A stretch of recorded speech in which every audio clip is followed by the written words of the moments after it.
Во денешниот дневник на ТВМ ќе гледате. Ново кривично дело екоцид за загадување на животната средина.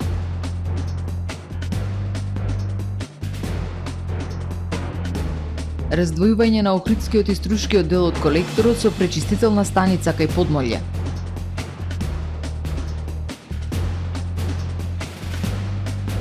Повлечени од пазарот виршли води поради присуство на бактерија.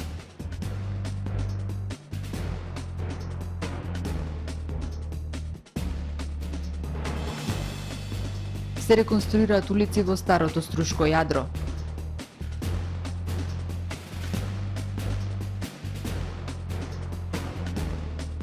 Русите бегаат од мобилизацијата. Ги погледнавме кратките најави. Со дневникот започнуваме по временската прогноза. Останете со нас.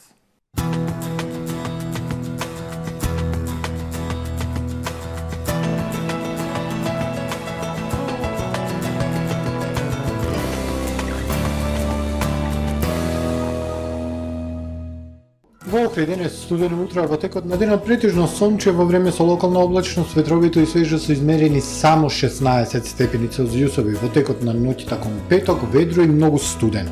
Утре над најголем дел од стариот континент времето претежно сончево со локална облачност, локално во западна и северна Европа, локални врнежи од осем на Пиринејскиот и Скандинавскиот полуостров, каде ќе преобладува надпросечно топло време. Во останатите делови од континентот невообичаено студено. На Балканскиот полуостров во петок претежно сончево со локална облачност и свежо време. Максималните температури од 14 до 22, температури длабоко под повеќегодишниот просек за овој период од месец септември. Во Македонија во петок студено утро со утрински температури кои ќе се движат од -7 до 10 степени, а во текот на денот сончето во ветровито и свежо време. Максималните дневни температури во Македонија утре од 15 до 23, температури под повеќегодишниот просек за овој период од месец септември. Во Охрид во петок студено утро со температура од 5 степени, а во текот на денот сончево и топло време. Максимални 18 степени. Ќе доведе умерен засилен североисточен ветер. Во сабота во Охрид студено утро од температура од 4 степени, во текот на денот сончево и потопло до 21 степени. Во недела и понеделник претежно сончево време со локална облачност и потопло време. Утринските температури 5, односно 6, максималните дневни 22-23 степени Целзиусови.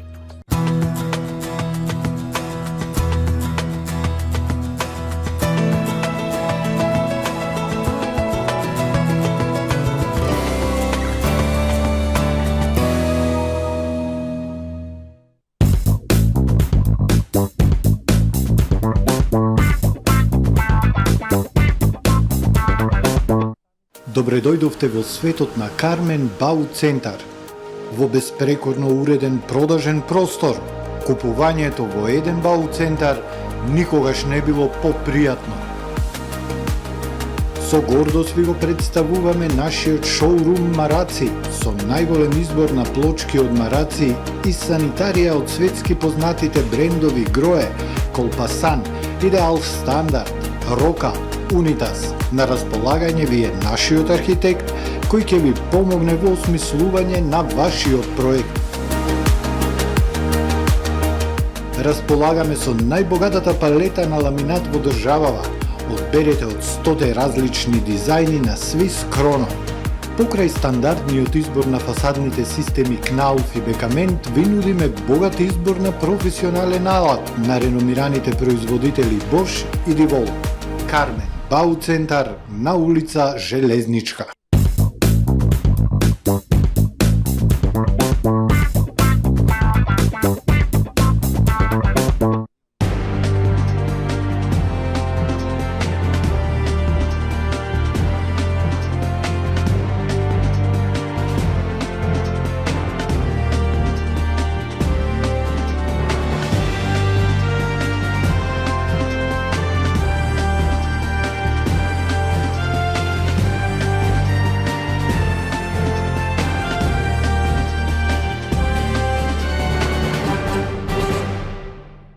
Добар ден, прво издание на Дневникот на ТВМ телевизија. Долготрајното и широко распространето загадување на животната средина ќе стане ново кривично дело екоцид, а ќе се казни со доживотен или најмалку 10 години затвор.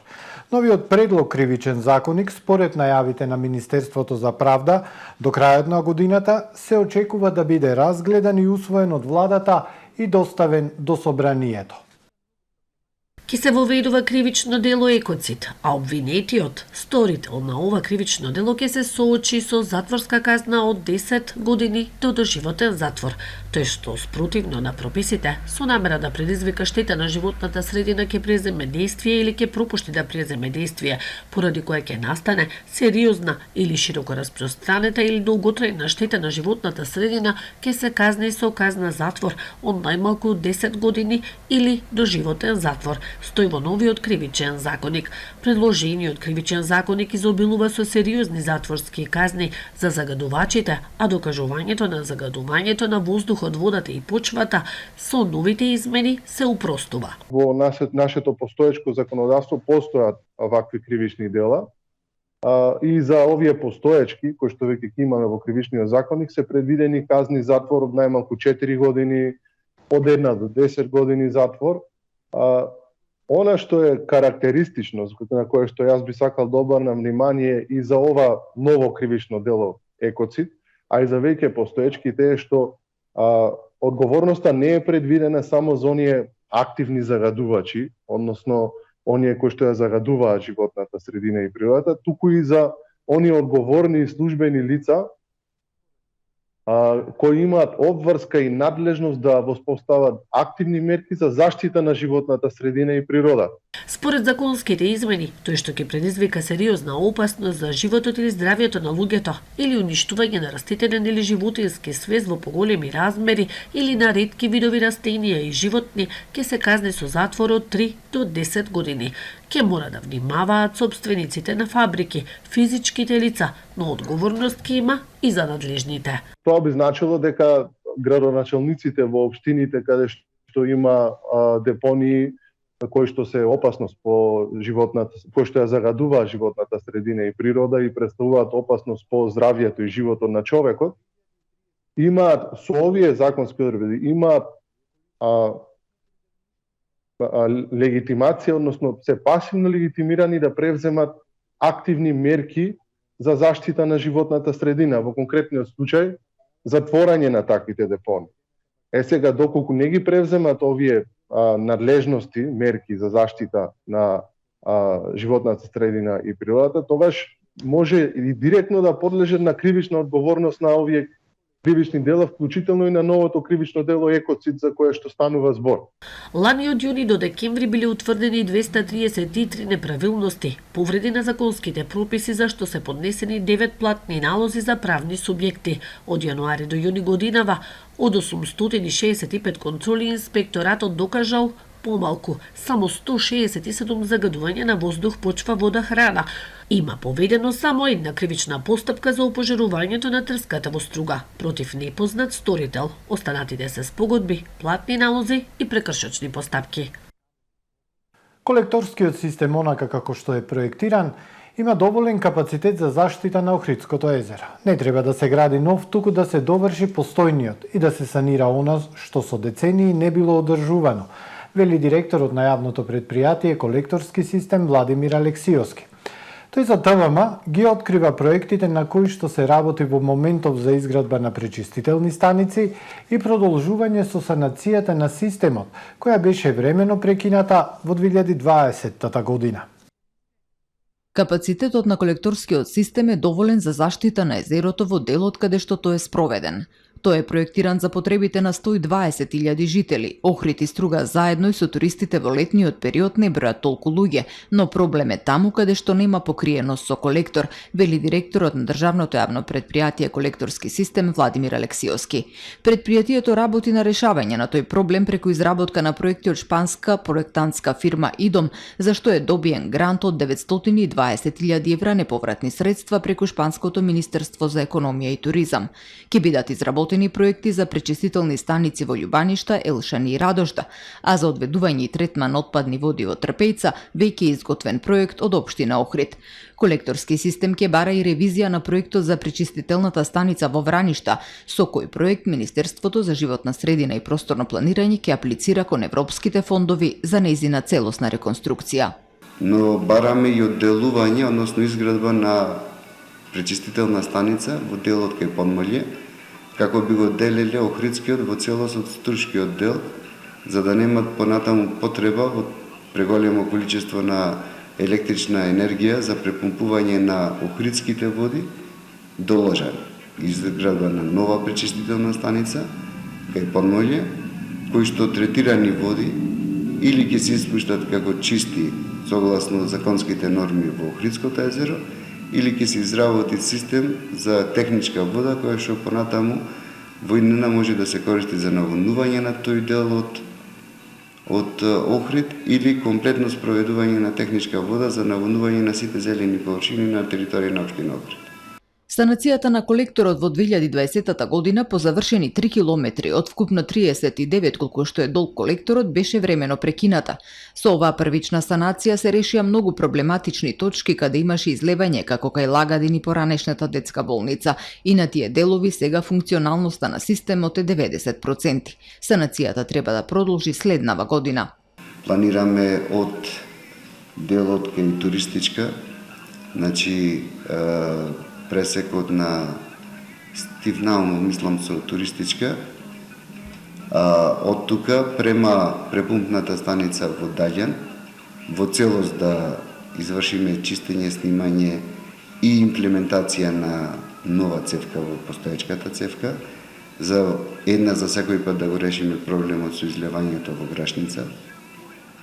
И исто така сакаме да продолжиме со имплементација на цевка онаму кај што застанавме пред Подмолје, према Струга, но и на струшката страна, од кај на Бизи, према прекупната станица Струга 3. За продолжување на санацијата на колекторскиот систем, Министерството за животна средина и просторно планирање при креирањето на буџетот за следнава година, согласно барањето на јавното предпријатие колекторски систем, треба да ја обезбеди средства во износ од 6 милиони евра. Агенцијата за храна и ветеринарство нареди итно повлекување од пазарот на виршлите води поради присуство на бактерија. Потрошувачите што ги имаат дома да ги вратат таму каде што ги купиле. Врз основа на добиена нотификација за пласиран небезбеден производ на пазарот во Македонија, виршлиот брендот води кај кој во земја членка на Европската Унија било утврдено присуство на бактеријата Listeria monocytogenes ST155 како контакт точка на системот за брзо предупредување за храна и храна за исхрана на животни на Европската Унија, Агенцијата за храна и ветеринарство нареди итно повлекување на неколку небезбедни серии од овој производ. Кај компанијата увозник извршен е вонреден инспекцијски надзор и утврдено е дека од спорните серии кои во земјава биле увезени во неколку наврати во магазините има 3030 килограми ставени под службен надзор. Овие количини нештетно ќе бидат уништени заедно со количините кои ќе бидат повлечени од пазарот.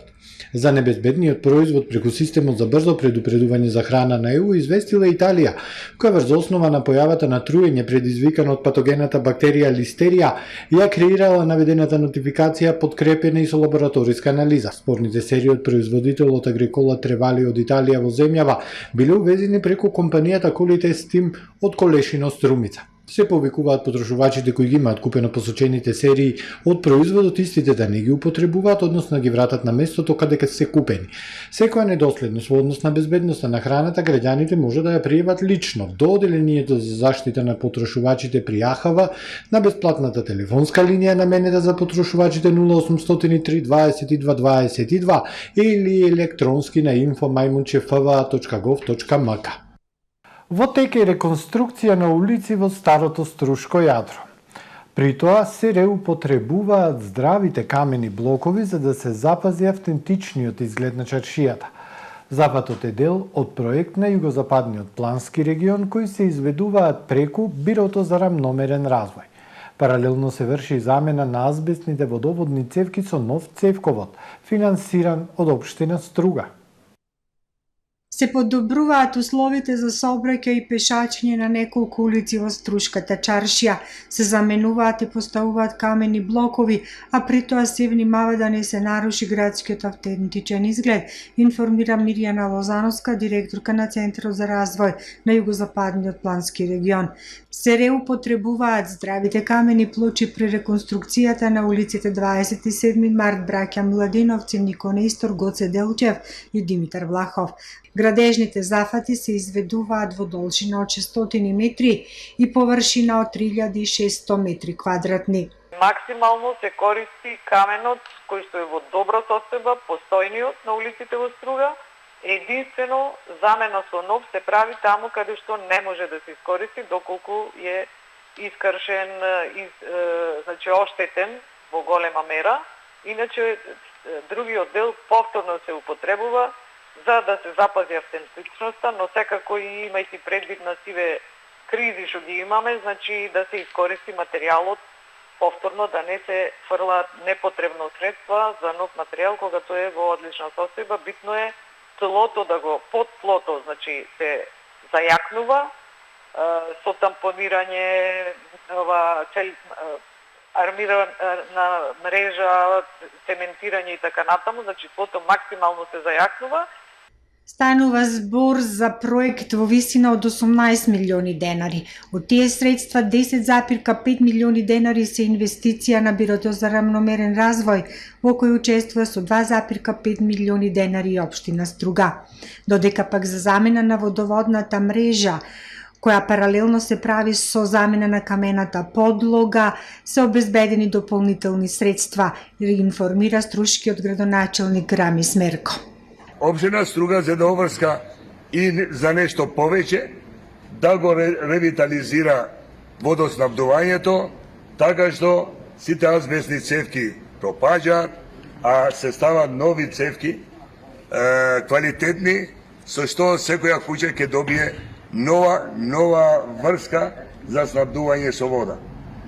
Тој проект го чини општина Струга негдека над 4 милиони денари, со што навистина еднушка за секогаш ќе има добро снабдување со вода, а ќе ги нема азбестните цевки.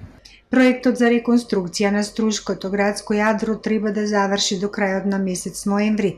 Со тоа ќе финишира и последниот проект на југозападниот плански регион за оваа година, финансиран од Бирото за рамномерен развој. Во меѓувреме се завршени други проекти, како што се партерното уредување на просторот околу туристичкиот инфоцентар во Вевчани, асфалтирани се улици во центар Жупа и Охрид, од кои 4 крака на улицата Даме Груев и Момчило Јордановски. Продолжуваат полициските акциски контроли во сообраќајот.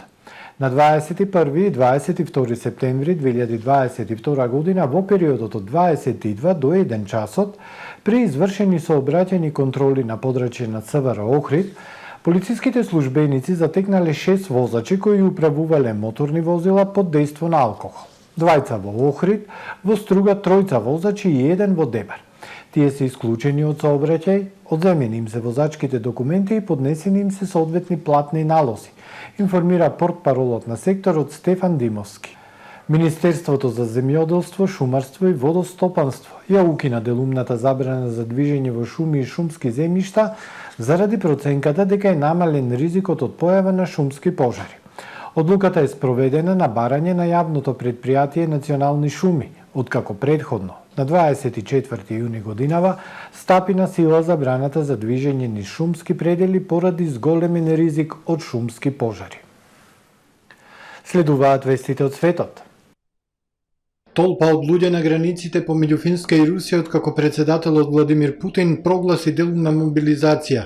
Толпата се зголеми во текот на ноќта, соопшти денес финската група граничари, додавајќи дека ситуацијата е под контрола. Финска будно ги следи настаните во соседна Русија по наредбата на председателот на Руската Федерација Владимир Путин за воена мобилизација, изјави вчера финскиот министер за одбрана Анти Кајконен.